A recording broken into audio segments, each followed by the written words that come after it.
इसके देवता कौन है? प्रजापति। प्रजापति यानी जो प्रजा का पालन करते हैं, प्रजा की उत्पत्ति करते हैं, वो देवता है।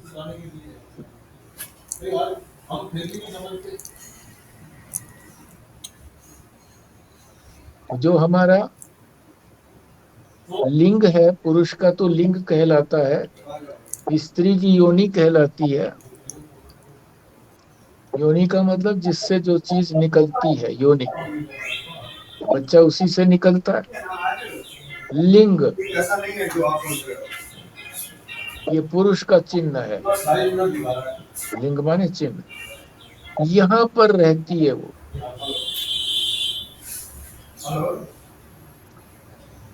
और उसी से सारी प्रजाओं का की उत्पत्ति होती है, वीर्य से और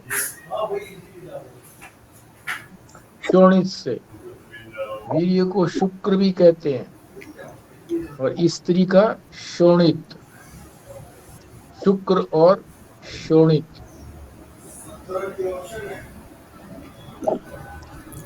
और मूत्रेंद्रिय भी वहीं पर है। इसी को उपस्थेंद्रिय कहते हैं। मगर ये जिन अंगों का वर्णन किया है, ये हमारी कर्मेंद्रिय नहीं है। यहाँ रहने वाली सूक्ष्म कोई वस्तु है जो हमको दिखती नहीं है, उसको हम उपस्थेंद्रिय कहते हैं।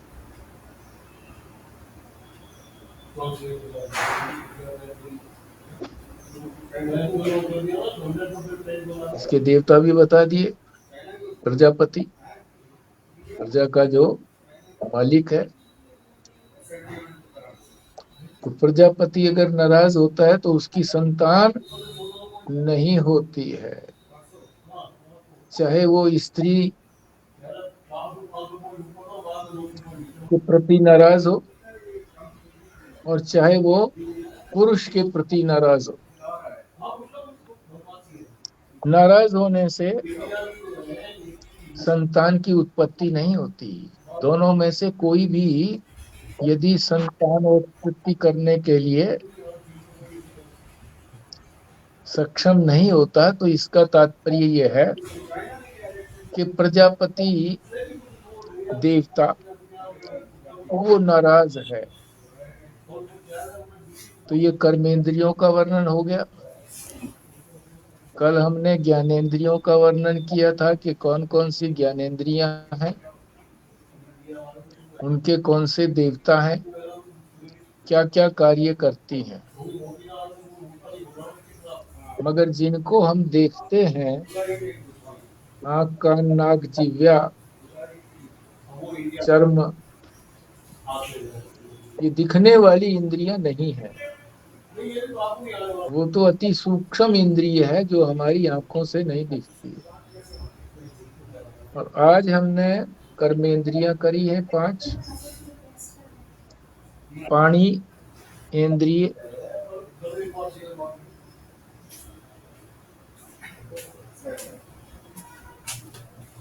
पानी से पहले है वाग। वाग माने वाणी। वागेंद्रिय दूसरी करी है हमने पाणी इंद्रिय, यानी हमारी हथेली। हथेली को पकड़ कर के ही दोनों स्त्री पुरुष जब सप्तपदी करते हैं तो उनका विवाह संपन्न हो जाता है। तभी तो कहते हैं पाणी ग्रहण संस्कार। तीसरी इंद्रिय है पाद इंद्रिय, पैर के तलवों के अंदर रहती है, मगर वो जो दिखते हैं हमको तलवे, वो नहीं, बल्कि यहाँ ये रहने के स्थान है उनके, वो अति सूक्ष्म होती है, दिखती नहीं है। तो हमारा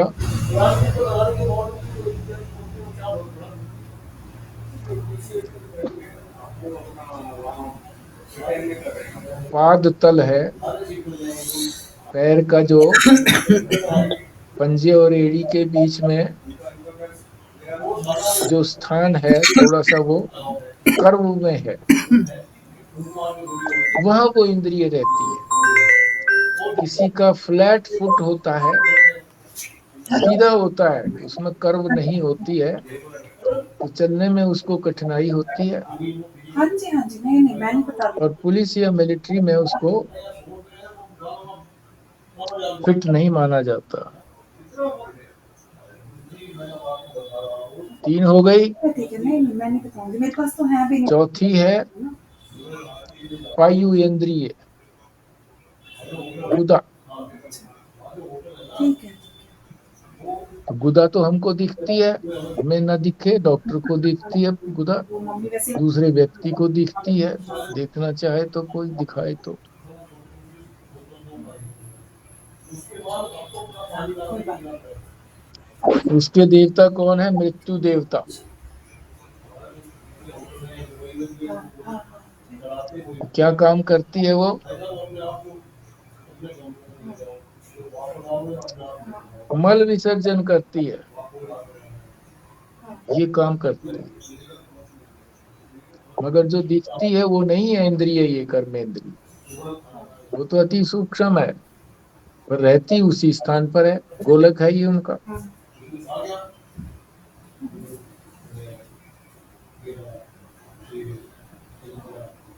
तो प्राण जब निकलते हैं, किसी के प्राण किसी गुदा से निकलते हैं, पायु इंद्रिय से, किसी के मुख से निकलते हैं, किसी के सिर का जो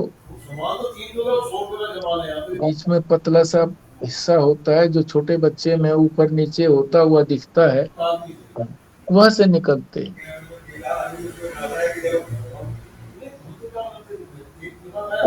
तो पायु इंद्रिय जो बताया गुदा, उससे अतिरिक्त है, वो नहीं है, क्योंकि वो तो दिखती नहीं है, पर ये रहने का स्थान है उसका, गोलक। पांचवी इंद्रिय बताई है उपस्थ इंद्रिय।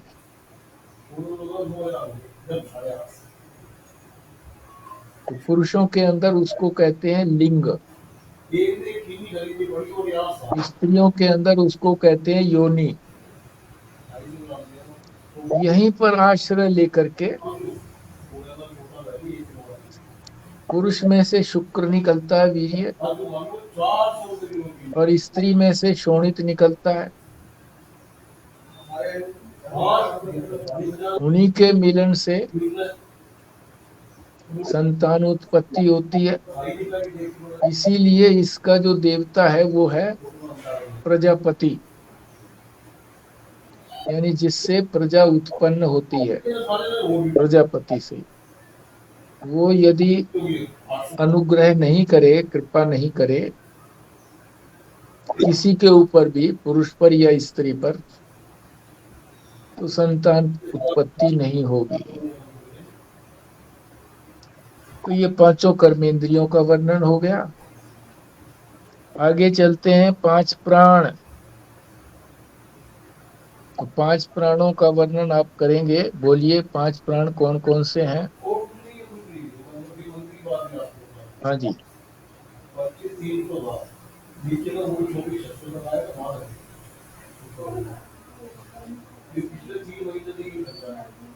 प्राण, अपान, व्यान, उदान, समान। बहुत अच्छा, 5 प्राण है। पहले प्राण लेते हैं। प्राण जो है ऊपर की श्वास लेने को क्रिया करते हैं। जो सांस हम ऊपर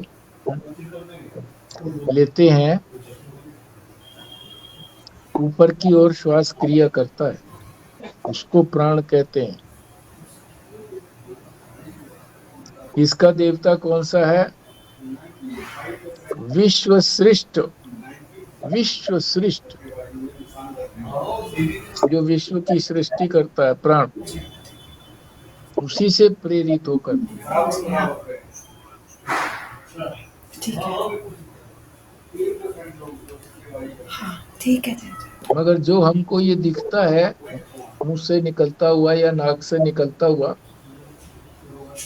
नाक से निकलता हुआ प्राय दिखता नहीं है, मगर जो धूम्रपान करते हैं उनके नाक से भी निकलता है, वो निकालते भी है नाक से।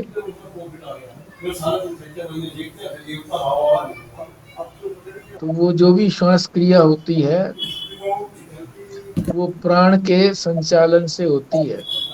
ये जो पांचों प्राण है ये शक्ति प्रदान करते हैं हमारे सारे अंगों को। दूसरा है अपान। अपान कहते हैं जो नीचे की ओर वायु को प्रसारण करता है, नीचे की ओर से निकालता है। यानी हमारे जो वायु निष्कासित होती है गुदा से, इसको पाद कहते हैं, वो इसी अपान क्रिया के कारण है। इसका देवता कौन है?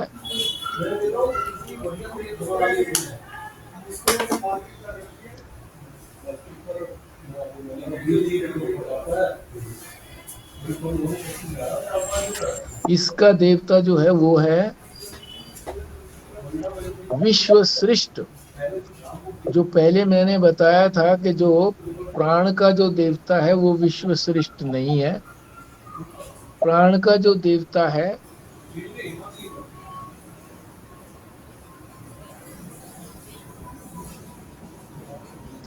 उसको विशिष्ट बोलते हैं, विशिष्ट विशिष्ट। और इसको जो बोलते हैं विश्व श्रेष्ठ देवता।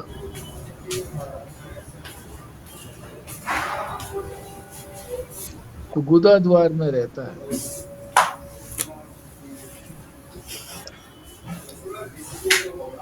सूक्ष्म होता है, इनसे अतिरिक्त होता है, इनसे अलग होता है। फिर उसके बाद आता है व्यान। व्यान कौन सा होता है? जो सारे शरीर में व्याप्त रहता है, सारी इंद्रियों को बल प्रदान करता है, उसको कहते हैं व्यान। इसका देवता कौन है? विश्व योनि। विश्व योनि।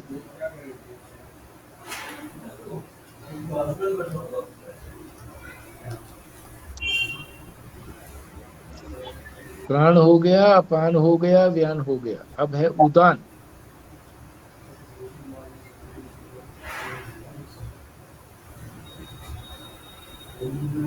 उदान का मतलब होता है जो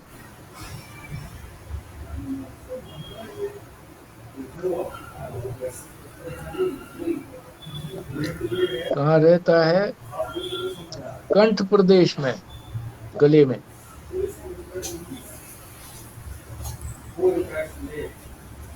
उसका जो है वो देवता कौन है? अज। अज नामक देवता। क्या काम करता है? प्राणोत्सर्ग समय में जब हमारे प्राण निकलते हैं उसको कहते हैं प्राणोत्सर्ग। उस समय में सारी इंद्रियों को अपने साथ लेकर के लोक लोकांतर में गमन करता है। इस लोक में गया, उस लोक में गया, जो भी जो लोक जानते हैं, मतलब लोक लोकांतर। जो जिस लोक के योग्य है उसी में सबको ले जाकर के वहां स्थापित करता है। उदान। पांचवा है समान। समान वायु जो है वो कहाँ पर रहती है या रहता है? नाभि प्रदेश में। जहां हमारी नाभि है, सुंडी है, उसके आसपास का जो स्थान है वहां वो रहता है।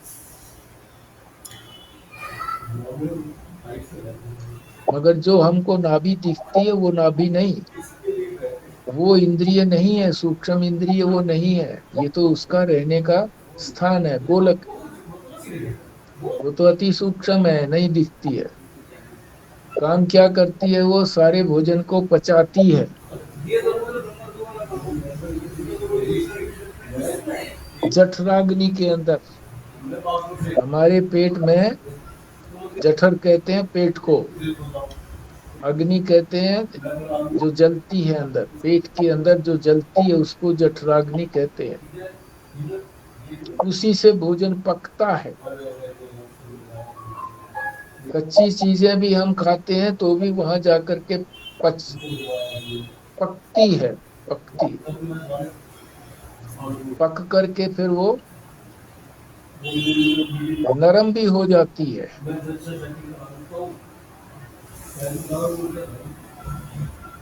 और नरम हो करके उसका जो रस भी निकलता है,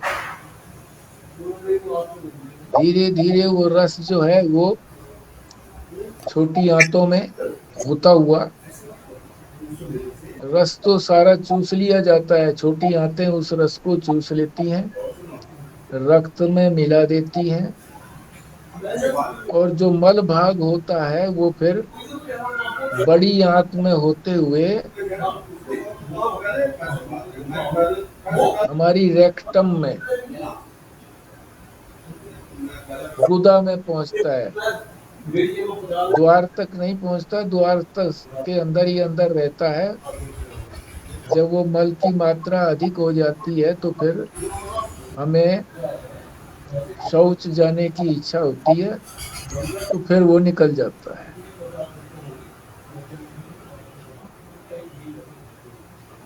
इसका देवता बताया है जय नामक देवता, जय। तो ये 5 जो है प्राण हो गए। पहले हमने कल जो था ज्ञानेंद्रियां की थी, 5 ज्ञानेंद्रियां, कौन कौन से उनके देवता हैं और कौन कौन से उनके कार्य हैं। आज अभी तक हमने 5 कर्मेंद्रियां की हैं, उनके देवता कौन कौन से हैं और क्या क्या कार्य करते हैं। तीसरा जो है प्राण, 5 प्राण कौन कौन से हैं, कौन कौन से देवता हैं और कौन सा प्राण क्या काम करता है, ये हम कर चुके हैं। अब इसमें ये भी बताया है कि प्राणों के अतिरिक्त उप प्राण भी होते हैं, उप प्राण। इनसे भी छोटे प्राण, उनको कहते हैं उप प्राण, जैसे प्रधानमंत्री और उप प्रधानमंत्री। इनके केवल नाम ही नाम याद कर लीजिए।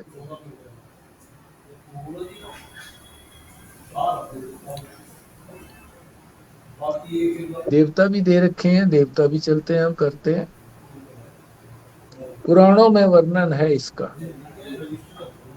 कौन कौन से हैं 5 उप प्राण? नाग, कूर्म, क्रीकर, देवदत्त और धनंजय।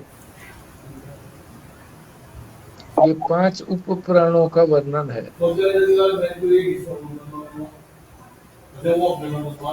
इन सारे 5 का जो हमारे प्राण आदि जो 5 है, उन्हीं के अंदर इसको हम अंतर्भाव कर लेते हैं। पर पुराणों में अलग से भी दिया हुआ है, तो ये अलग से भी ध्यान रख लेते हैं। तो नाग नामक जो वायु है, प्राण है,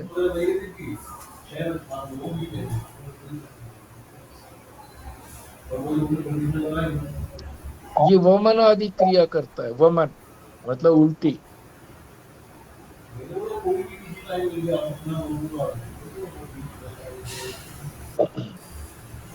दूसरा है कूर्म। कूर्म क्या करता है, हमारे जो पलके हैं, नेत्र, निमेश उन्मेष, निमेश कहते हैं पलकों को नीचे करना, यानी आंख बंद कर लेना। उन्मेष कहते हैं पलकों को ऊपर कर लेना, यानी आंख खोल लेना, ये काम करते हैं।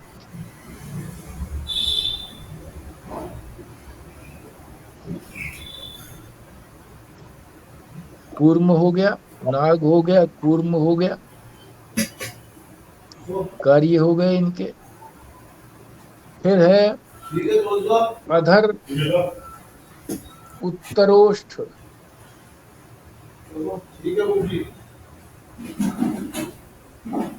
ऊपर का होठ।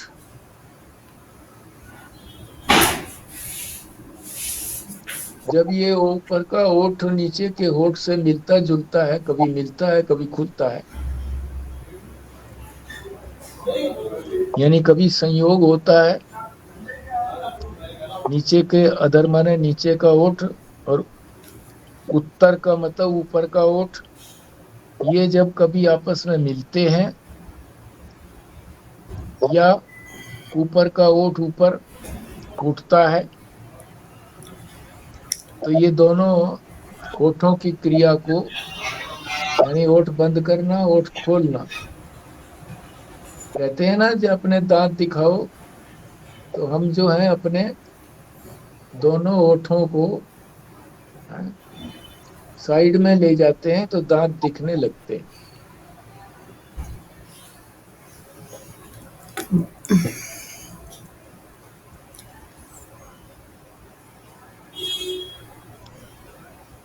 ये कार्य हो गया इसका। फिर है क्रिकर।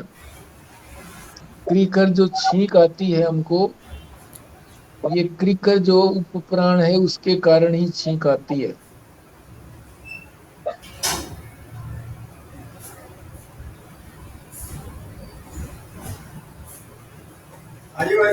फिर उसके बाद है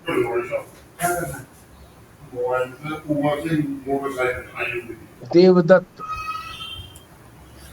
देवदत्त क्या काम करता है? जम्भाई लेना। जब हम उबासी लेते हैं तो इसी देवदत्त उप प्राण के कारण ही हम जम्भाई ले पाते हैं, मुंह खोल पाते हैं। पांचवा है धनंजय। धनंजय जो है वो सारे शरीर को विकसित करता है, यानी सारे शरीर को फैलाता है। बचपन से लेकर के जवानी तक शरीर फैलता रहता है, इसी की कृपा से फैलता है, नहीं तो कद छोटा रह जाता है। तो ये उप प्राण भी हो गए।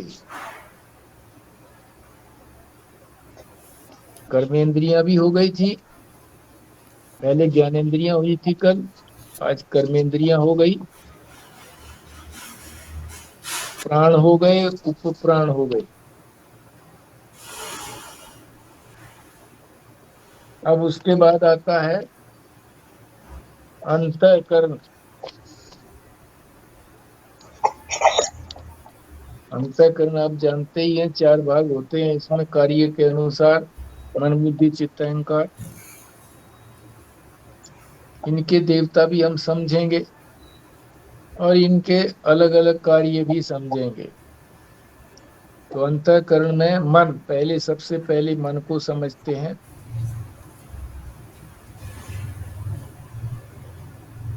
इसका देवता कौन है? चंद्रमा देवता। और कहाँ रहता है ये मन? कहाँ रहता है? हमारे कंठ में रहता है, गले में। काम क्या करता है? संकल्प और विकल्प।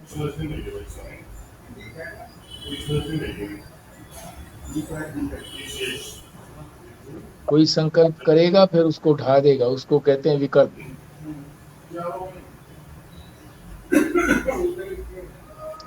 दूसरा है बुद्धि।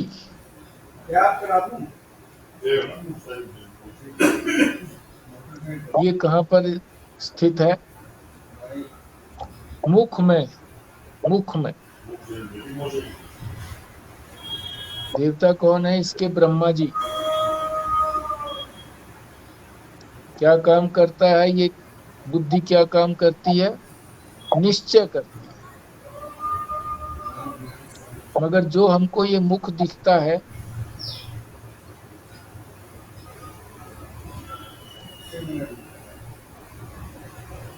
ये इंद्रिय नहीं है, सूक्ष्म है वो। तीसरा है अहंकार। कहाँ रहता है? हमारे हृदय देश में।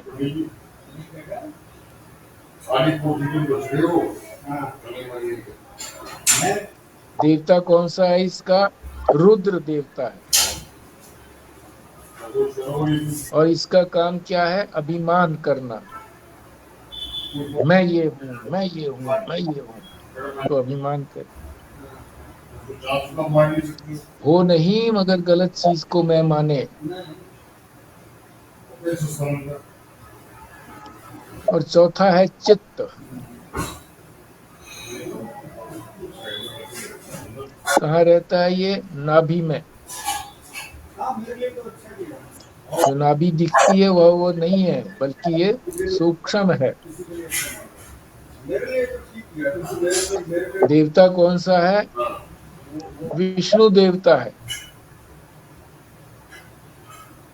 काम क्या करती है? करता है ये चित्त। चिंतन करता है, चिंतनात्मक कार्य करता है, चिंतन।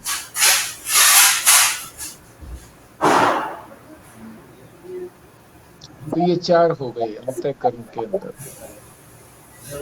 देवता भी हो गए इनके, और ये क्या क्या काम करते हैं ये भी पता लग गया। अब यही बता रहे हैं यहाँ पर, किन्हीं वेद वाक्यों के अनुसार, वेद में किसी अन्य वाक्यों के अनुसार इसे लिंग शरीर कहते हैं ना। लिंग शरीर, लिंग कहते हैं सूक्ष्म शरीर।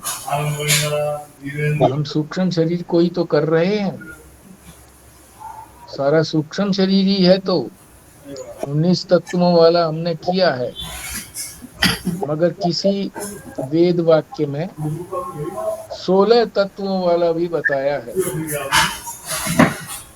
वो कैसे बता दिया?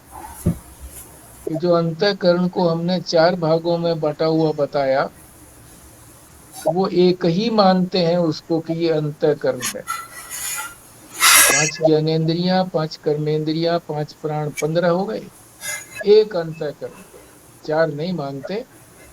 ये तो 4 उसके भाग हैं, अलग अलग कार्य करने से इनके अलग अलग नाम हो गए हैं। तो वो 16 मानते हैं। कुछ और अन्य वेद वचन है। वेद तो बड़ा विस्तृत है ना। इस लिंग शरीर को सप्तदश तत्वात्मक कहते हैं।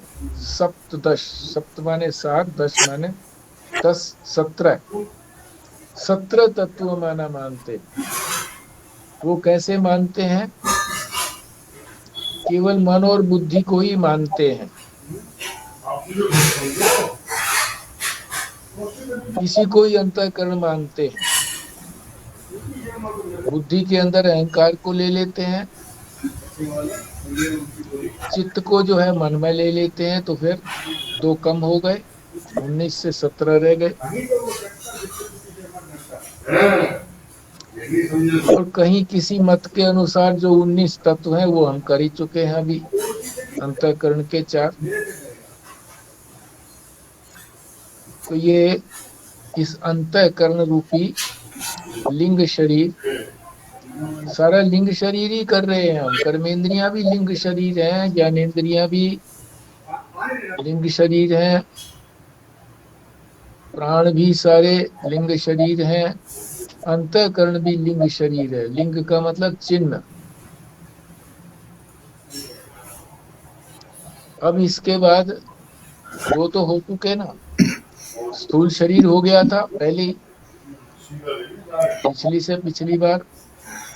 पिछली बार जो था वो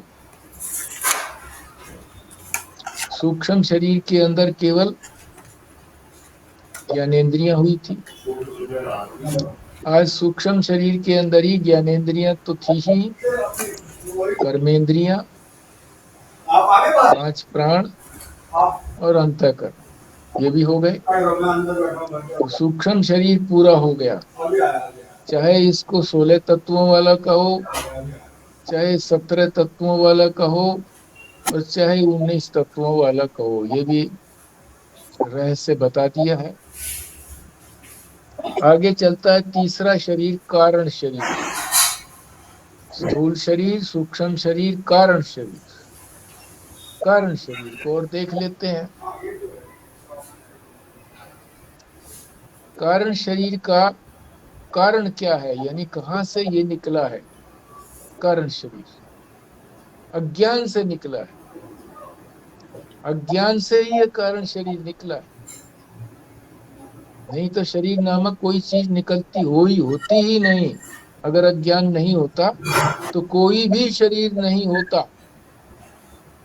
शरीर का मतलब केवल मनुष्यों के शरीर की बात ही नहीं है, पशु पक्षियों के शरीर की बात भी है, कीट पतंग के शरीर की भी बात है, और जड़ वस्तुएं, उनका भी तो एक शरीर है ना, आकार है, वही तो शरीर है उनका जो दिखता है।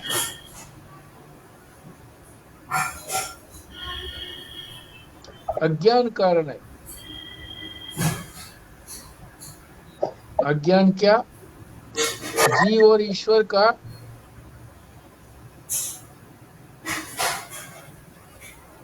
अज्ञान ही कारण है। यानी जीव भी अपने आप को जीव मान लेता है कि मैं जीव हूं, अज्ञान के कारण। है वो परमात्मा, और जीव फिर ईश्वर को भी खड़ा कर लेता है कि ये सारा संसार उसी ने बनाया। वो भी अज्ञान के कारण, बना बनाया कुछ नहीं। केवल मात्र एक परमात्मा ही है, ना जीव है ना ईश्वर है। ये अज्ञान से ही खड़े कर लिए नाम।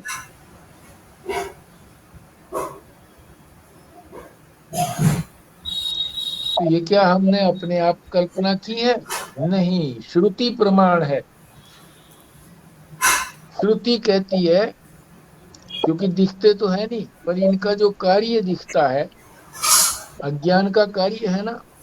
अज्ञान का कार्य क्या है?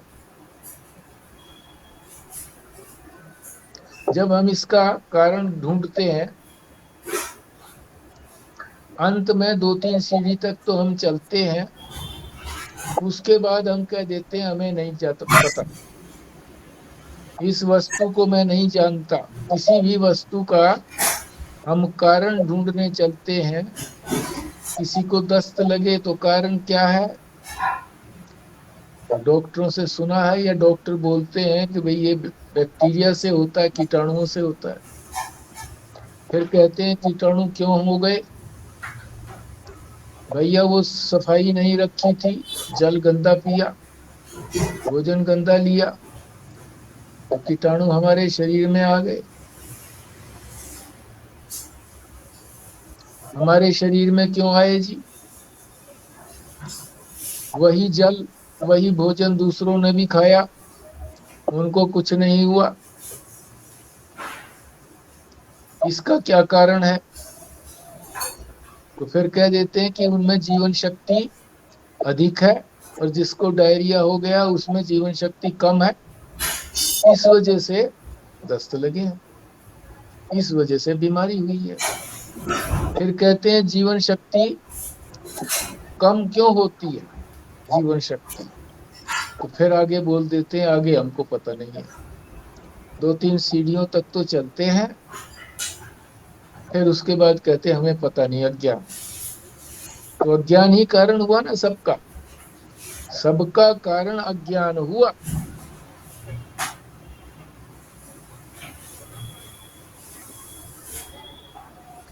तो ये सारे जो है ना, स्थूल सूक्ष्म और कारण शरीर हो गए।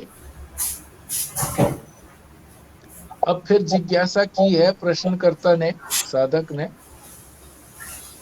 कि आपने ये तो बता दिया तीनों शरीरों के लक्षण बता दिए, उनके देवता बता दिए, और फिर उनका कार्य भी बता दिया। आत्मा का तो बताइए। तो आत्मा का ये बताया था कि वो तीनों शरीरों से अलग है, विलक्षण है।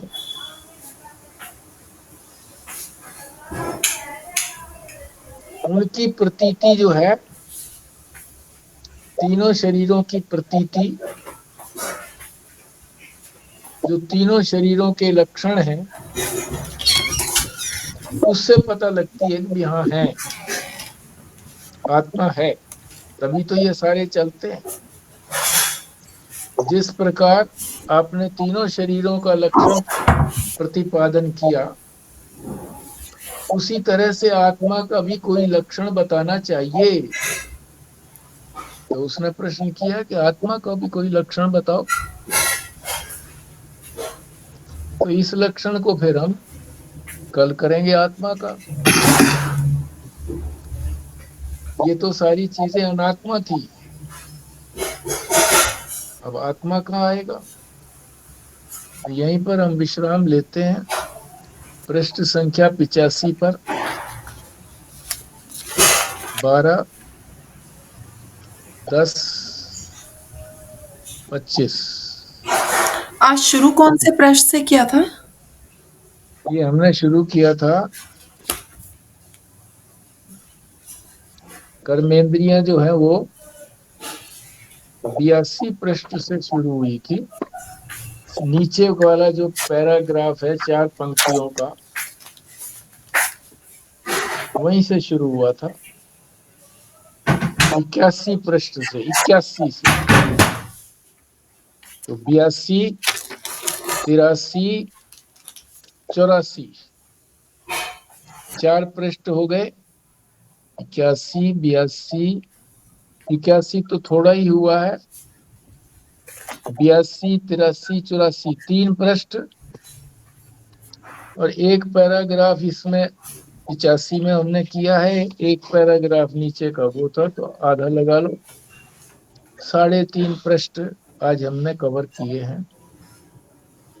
हाँ जी, बोलिए आप लोग।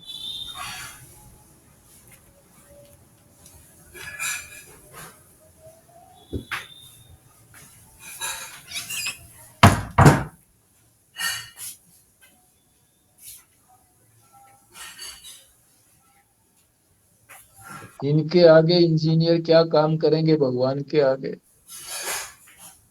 किस तरीके से सारा कार्य ऑटोमेटिक संचालित होता है,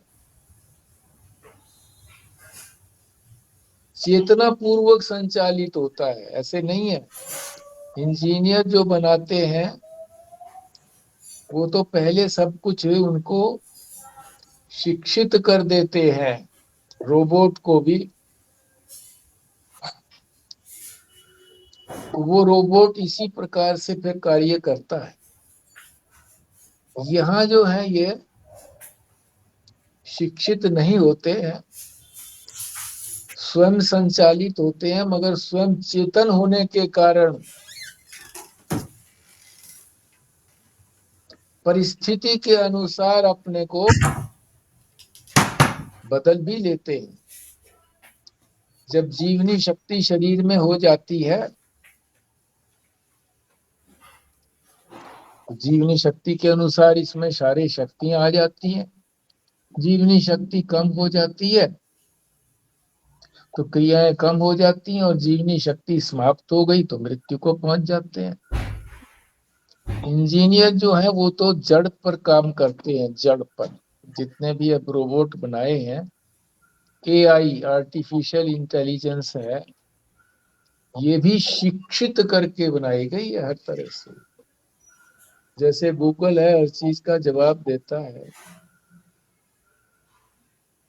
मगर वो चेतन नहीं है, जड़ है। जितना भी विज्ञान चल रहा है वो जड़ के ऊपर चल रहा है, चेतन पर कोई कार्य नहीं कर रहा। चेतन पर कार्य हमारे महापुरुष लोग, महात्मा लोग, ऋषि लोग समाधि में बैठे हुए लोग वही करते हैं, और उन्होंने कर भी दिया है। अब कुछ करने को बाकी है नहीं, सब स्वतः संचालित हो रहा है। हाँ जी।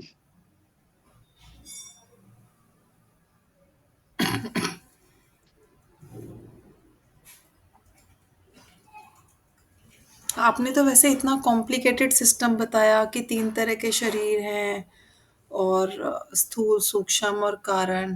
पर एक्चुअली में तो हम तो स्थूल को ही अपना मानते रहते हैं और उसी से कार्य करते रहते हैं, चाहे अंदर से शक्ति कहीं और से मिल रही है, पर हम मानते स्थूल शरीर को ही हैं, उसी को अपने हाथ समझते हैं, उसी को पैर समझते हैं। तो हमें उसकी महत्ता ही बहुत लग रही है, जबकि बाकी चीज़ें और भी ज़्यादा डिटेल में बताई है यहाँ तो। बिल्कुल ठीक बात है। स्थूल शरीर रहने का उनका स्थान है, ये कोई कार्य नहीं करता है, कार्य तो वही करते हैं, मगर उसी के अनुसार हमें लगता है कि हमारा शरीर के हाथ पैर आदि सब चल रहे हैं। हाथ पैर आदि सारे स्थूल हैं, उसी के कारण चल रहे हैं, उन्हीं उन्हीं के ये गोलक हैं।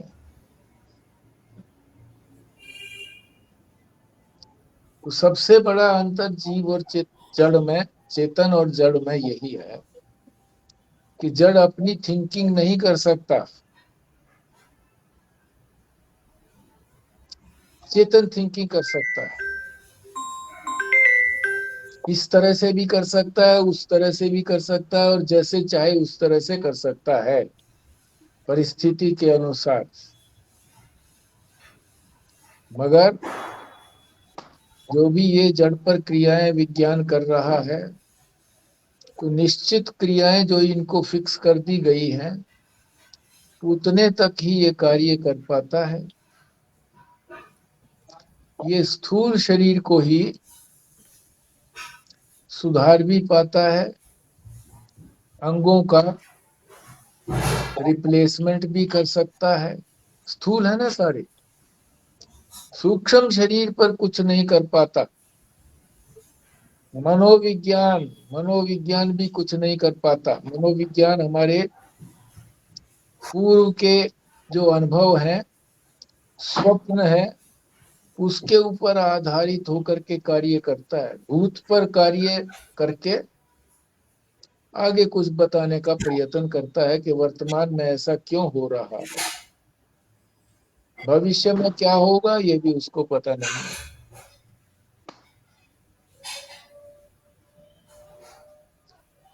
हाँ जी।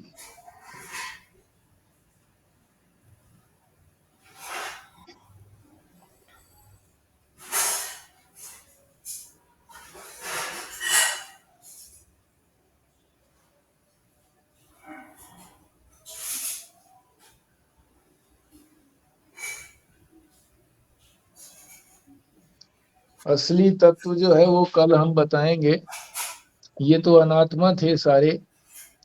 आत्म तत्व जिससे ही सब कुछ संचालित होता है, पर आत्मा करती कुछ नहीं, बस उसकी उपस्थिति मात्र ही पर्याप्त है। चलो इसको कल करते हैं। विमला जी पूर्णाहुति करिए।